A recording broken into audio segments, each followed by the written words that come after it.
How's it going, everyone? My next episode, what I'll be doing today, this is a trip we made last week. My son and I went out to Pompano Beach and did some diving off one of the charter boats out there for some lobster and lionfish. I did get one lobster and I didn't get it on film because I was trying to get the lobster. My son didn't want to carry a camera that day because he was still working on some skills and stuff that we're doing for scuba diving because it was a deep dive. We hit 84 feet. It's not something we normally do.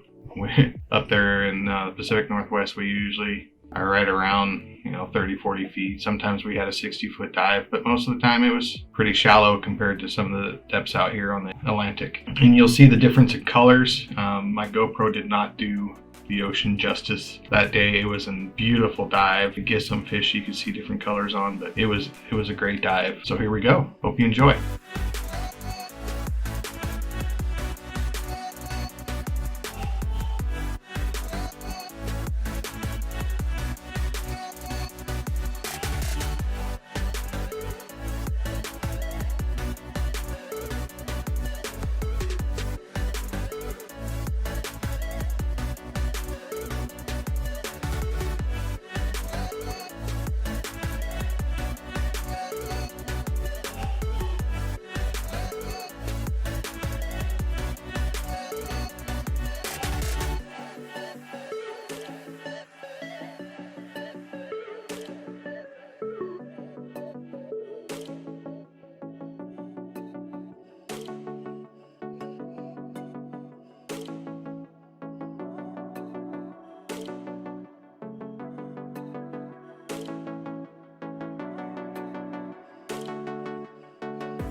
Alright everyone, thanks for watching. Hope you enjoyed the video. If you did, please like and subscribe to the channel. I'm trying to grow the channel now that I have more time and I'm down here in Florida and do some more diving. Setting up my own nitrox fuel station here this coming week, so maybe I'll get some of that on film and show you how to build the nitrox stick.